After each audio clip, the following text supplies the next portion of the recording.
नमस्कार दोस्तों, स्वागत है आप सभी का यूपीएससी उत्कर्ष में। मेरा नाम है पूजा द्विवेदी। हाल ही में ब्रिक्स सम्मेलन हुआ था और इसी पर कज़ान डिक्लेरेशन आया है। कज़ान घोषणा पत्र क्या है, किस प्रकार से कज़ान घोषणा पत्र हमारे पेपर में आ सकता है, इसके लिए हमने पूरी रिसर्च की और फाइनली ब्रिक्स सम्मेलन हुआ। जिस प्रकार से ब्रिक्स सम्मेलन में हमारे प्रधानमंत्री गए थे, काफ़ी हाई लेवल मीटिंग थी ये, और ये इनफैक्ट रशिया में थी, जो कि प्रधानमंत्री का दूसरा दौरा था ये रशिया में, after becoming the president after becoming the prime minister for the third term.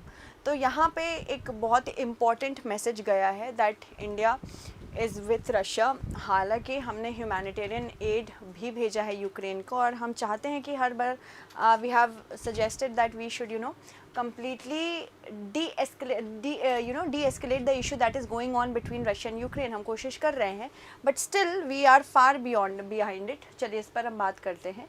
रूस के कज़ान में 16वां ब्रिक्स शिखर सम्मेलन हुआ था। ये सुखद अंत के साथ संपन्न हुआ है। प्रत्येक सदस्य देश के पास अपने रिपोर्ट कार्ड में दिखाने के लिए कुछ ना कुछ होगा ही। पश्चिम द्वारा बहिष्कृत रूसी राष्ट्रपति व्लादिमीर पुतिन एक ऐसे शिखर सम्मेलन में सफलतापूर्वक इन्होंने मेज़बानी करने का दावा किया है, जो कि ऑफ कोर्स काफ़ी सफलतापूर्वक रहा है। इसमें वैश्विक दक्षिण के अग्रणी देशों ने उत्साहपूर्वक भाग लिया। प्रधानमंत्री मोदी और चीन के राष्ट्रपति शी जिनपिंग यह दावा कर सकते हैं कि सीमा पर गश्त और सैनिकों की वापसी पर समझौते के बाद चीन भारत संबंधों में सामान्य स्थिति बहाल कर दी है। अभी डी एस्केलेशन चल रहा है। हमने गलवान पे पूरा एक अंडरस्टैंडिंग बनाई, उसको ज़रूर देखिएगा। उस क्लास में मैंने बताया है किस तरह से गलवान से, पेट्रोलिंग पॉइंट 14 से, पैंगोंग सो लेक से डी एस्केलेशन शुरू हो चुका है, यानी कि दोनों देशों की सेनाएं अब धीरे धीरे वहाँ के रीजन्स को छोड़ रही हैं। नए प्रवेशकों के नेता भी विशेषाधिकार प्राप्त गैर पश्चिमी क्लब में सीट हासिल करने की उतनी ही उत्साह देखी इन्होंने। शिखर सम्मेलन के अंत में जारी किया गया कज़ान घोषणा पत्र, यह व्यावहारिक रूप से हर प्रमुख मुद्दे को छूता है। यह न्याय संगत वैश्विक शासन की मांग को दोहराता है, बातचीत के माध्यम से शांति को बहाल करने की भी कोशिश करता है, वैश्विक दक्षिण के देशों के बीच में सहयोग और प्रोत्साहन बढ़ाने की कोशिश करता है।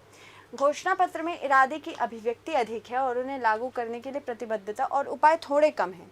बस यही एक मतलब आप चीज़ें बता दो, बट उसको किस तरह से अप्लाई करना है इस पर अभी तक आपने कुछ ठीक से बताया नहीं। कज़ान घोषणा पत्र के जो प्रमुख बिंदु हैं, यूक्रेन पर अगर हम बात करें, या इस बात पर जोर देते हैं कि सभी राज्यों को संयुक्त राष्ट्र चार्टर के उद्देश्यों और सिद्धांतों के अनुरूप कार्य करना चाहिए।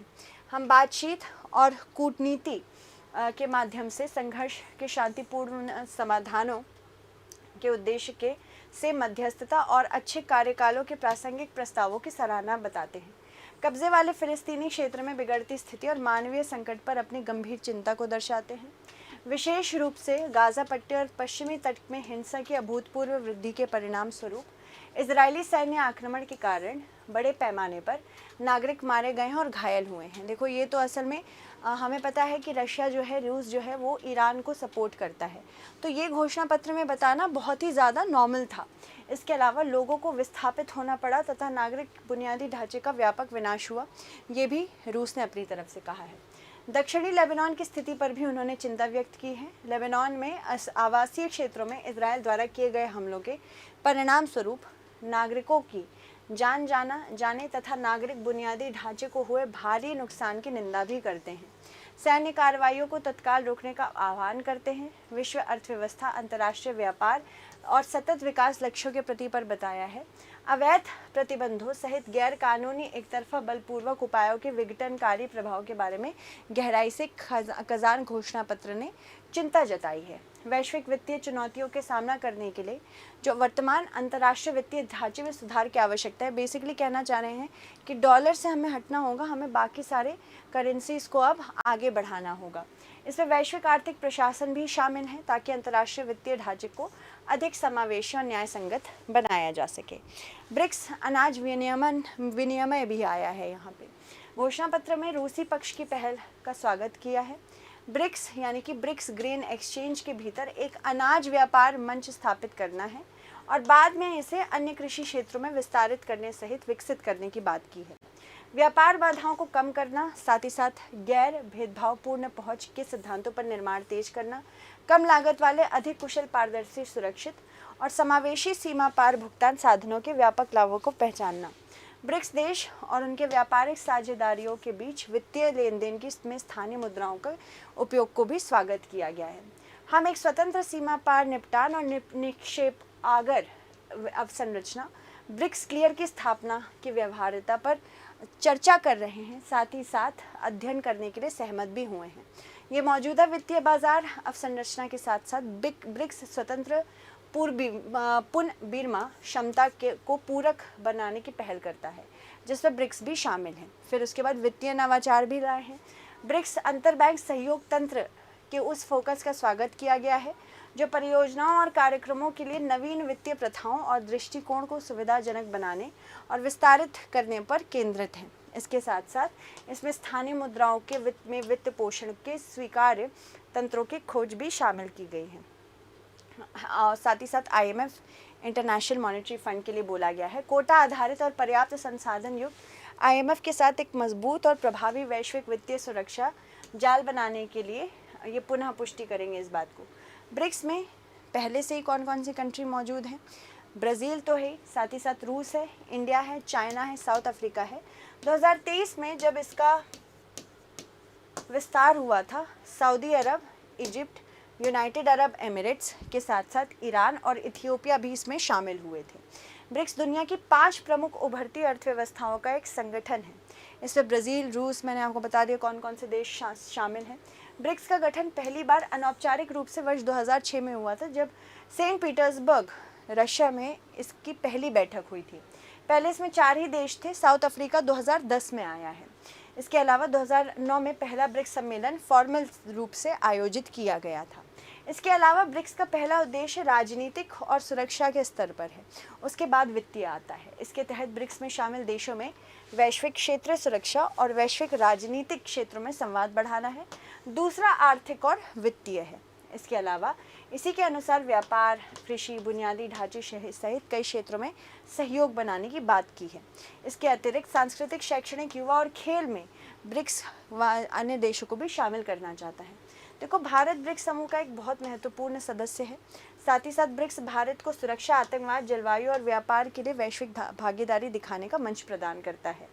ब्रिक्स सदस्य के रूप में भारत को 3+ बिलियन लोगों के बड़े बाजार तक पहुंच मिलती है। ये विशाल व्यावसायिक अवसर प्रदान करता है। साथ ही साथ new development bank funding Bharat की विकास परियोजनाओं में समर्थन देती है। ब्रिक्स के जो सदस्य हैं, इसके रूप में भारत बहुपक्षीय सुधारों को बढ़ावा देता है, अधिक समावेशी, साथ ही साथ न्यायसंगत वैश्विक व्यवस्था को बढ़ावा देता है। और इसके अलावा ब्रिक्स के लिए अग्रणी देश के रूप में भारत व्यापार, निवेश और प्रौद्योगिकी हस्तांतरित करता है। दक्षिण सहयोग को बढ़ावा देने के लिए ब्रिक्स एक महत्वपूर्ण मंच है। समूह के 5 सदस्यों की आर्थिक ताकत उतनी आशाजनक नहीं है जितनी 2009 में मंच की पहली घोषणा के समय थी। इसके अलावा यद्यपि ब्रिक्स राष्ट्र निश्चित रूप से विश्व की 43% जनसंख्या और वैश्विक अर्थव्यवस्था में लगभग 30% का प्रतिनिधित्व करता है, फिर भी उनकी आर्थिक कमजोरियां निश्चित है। रूस जो है ये वैश्विक अर्थव्यवस्था में हाशिए पर जा रहा है। चीन कठिन आर्थिक स्थिति का सामना कर रहा है। चीन इस मंच को स्पष्ट रूप से पश्चिमी विरोधी रुख देना चाह रहा है, पर भारत ऐसा नहीं करना चाह रहा है। इसके अलावा ब्रिक्स वर्तमान में विश्व का लगभग 40% जनसंख्या दिखाते हैं। विश्व का जनसंख्या तथा विश्व सकल घरेलू उत्पाद का 1/4 हिस्सा दिखाते हैं। बाकी नए देशों के जुड़ने से ये अधिक तो हुआ ही है।